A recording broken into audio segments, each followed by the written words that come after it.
கந்தா, கடம்பா, கார்த்திகேயா, செந்தில்நாதா, சரவணபவா, தணிகை வேலா, சண்முகநாதா, சுவாமிநாதா, பழனியப்பா, குகா, இப்படி எத்தனை பெயர்கள் தான் நம்முடைய அழகன் முருகனுக்கு இருக்குது அப்படின்னு யோசிச்சா அதற்கு எண்ணிக்கையே இல்லைங்க. நம்ம எவ்வளவு பெயர்கள் முருகனுக்கு நம்மளுடைய தமிழ் மொழியில் கொட்டி கிடக்குது அப்படிங்கிறத பார்த்தோம்னா நம்மளே அசந்து போயிடுவோம். அனைவருக்கும் வணக்கம்.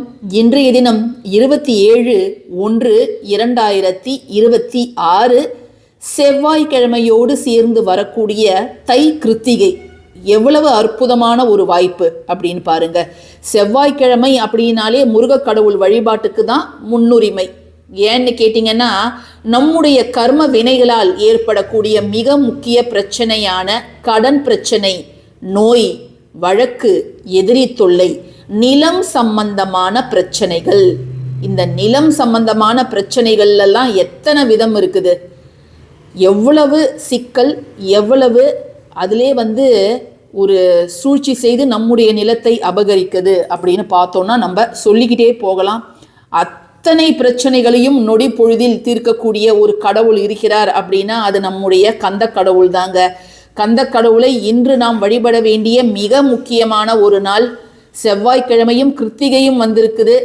இன்றைய தினம் ஒரு 10 நிமிடம் ஒதுக்கி நீங்கள் முருகனை உங்களால் முடிந்த வகையில் நீங்கள் வழிபாடு செய்யணும். அவசியம் வெற்றிலை தீபம் அப்படிங்கிறத ஏற்றணும்.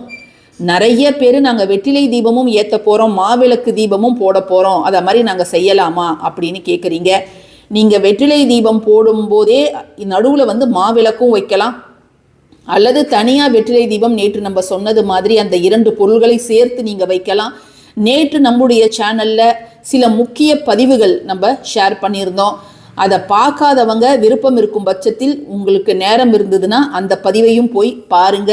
நிச்சயமாக உங்களுடைய வாழ்க்கையில் இருக்கக்கூடிய மிகப்பெரிய பிரச்சனைகள் உங்களை விட்டு அகலுங்க. இது மட்டும் இல்லை, தைப்பூசத்திற்கு நம்ம இன்னும் நிறைய சிறப்பான பதிவுகள் தரப்போகிறோம். நிறைய பேர் ஒவ்வொரு சிறப்பான நாளையும் முடிந்ததுக்கப்புறம் நான் இன்றைக்கி தான் இந்த பதிவை பார்த்தேன், நான் மிஸ் பண்ணிட்டேன் அப்படின்னு சொல்கிறாங்க. ஸோ டெய்லியுமே நம்ம சேனலில் வரக்கூடிய பதிவுகளை செக் பண்ணி பாருங்கள். நிச்சயமாக எளிமையான வழியில் உங்களுடைய பிரச்சனைகளை கந்தன் துணையோடு எப்படி நம்ம தீர்த்து கொள்ளலாம் அப்படிங்கிறத நீங்கள் நிச்சயமாக தெரிஞ்சுப்பீங்க. அது மட்டும் இல்லாமல் பதிவுக்கு போகிறதுக்கு முன்பு 6 படை வீடுகளில் உங்களுக்கு பிடித்த படை வீடு என்ன அப்படிங்கிறத கமெண்ட் செக்ஷனில் டைப் பண்ணுங்க. அது மட்டும் இல்லைங்க, இன்றைய தினம் நீங்கள் இந்த உப்பு தேங்காய் வழிபாடு ஆரம்பிக்கணும்னு நினச்சிருந்தீங்கன்னா நீங்கள் தாராளமாக ஆரம்பிக்கலாம். ஏன்னு கேட்டிங்கன்னா, இன்றைய தினம் வளர்பிறை செவ்வாய்.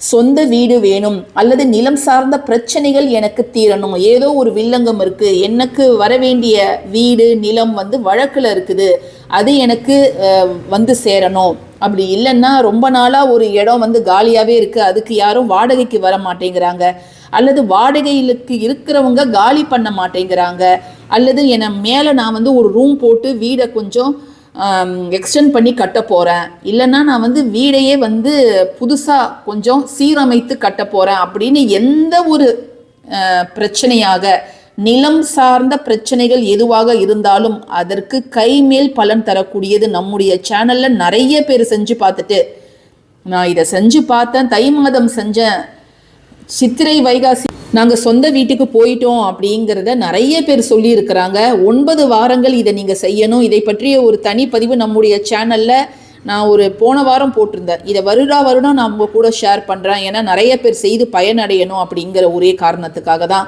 அதை நீங்கள் ஏற்கனவே தொடங்கியிருந்தால் ரொம்ப சந்தோஷம். அப்படி இல்லைன்னா இந்த பதிவை முடிஞ்ச வரைக்கும் நிறைய பேருக்கு ஷேர் பண்ணுங்கள். ஏன்னா தை மாதம் இன்னும் கொஞ்ச நாளில் முடிஞ்சிடும். தை மாதத்தில் ஆரம்பித்தா அதற்கு ஒரு தனி சிறப்பு தானே. அது தவிர்த்து நீங்கள் செங்கல் தீபம் ஏற்றுவதாக இருந்தாலும், பாலாடை தீபம் ஏற்றுவதாக இருந்தாலும், நல்ல வேலை வேண்டி தோரம்பருப்பு தீபம் ஏற்றுவதாக இருந்தாலும் இன்றைய தினம் நீங்கள் அதை செய்து அந்த ஒரு நல்ல விஷயத்தை நீங்கள் ஆரம்பிக்கலாம். ஒவ்வொரு தீபமும் ஒவ்வொரு பிரச்சனையை தீர்ப்பதற்காக தான். சில பேருக்கு இதிலெல்லாம் நம்பிக்கை இருக்கும், முருகனை வேண்டி நம்ம இதை செய்வோம் அப்படின்னு ஒரு நம்பிக்கை இருக்கும். ஸோ இருக்கிறவங்க தயவு செய்து இந்த ஒரு நல்ல நாளை விட்டுடாதீங்க. அதை மாதிரி முடிந்தவரை கந்த சஷ்டி கவசம், ஸ்கந்த குரு கவசம், வேல்மாறல் இதெல்லாம் நீங்கள் இன்னைக்கு பாராயணம் செய்யலாம். இந்த பதிவில் நான் உங்கள் கூட ஷேர் பண்ணிக்க போகிறது மிக முக்கியமான முருகனுடைய 27 நாமங்கள்.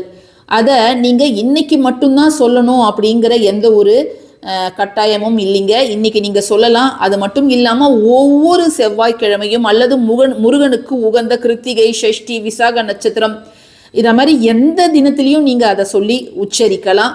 நம்மளுக்கு தெரிந்த பெயர்கள் தான், பட் இருந்தாலும் அந்த 27 நாமங்களை ஒன்றாக உச்சரித்து அதுவும் அந்த ஒவ்வொரு பெயரை சொல்லும் பொழுது செவ்வரளி மலர் கொண்டு நாம் முருகனுக்கு அர்ச்சனை செய்யும் பொழுது நிச்சயமாக நீங்கள் மனசில் என்ன வேண்டனாலும், ஒரு வேண்டுதல் 2 வேண்டுதல் கிடையாதுங்க. ஏன்னா நம்முடைய எண்ணங்களுக்கு இதுதான் லிமிட் அப்படின்னு கிடையாது. அந்த முருகனை பார்த்தாலே நம்முடைய வாழ்க்கையில் இருக்கிற அனைத்து பிரச்சனைகளும் நல்லபடியாக தீரணும், வாழ்க்கையில் அடுத்த கட்ட முன்னேற்றத்திற்கு போகணும் அப்படிங்கிறத நம்ம வேண்டாமலே நம்மளுடைய மனது முருகன்கிட்ட கேட்க ஆரம்பிச்சிடும்.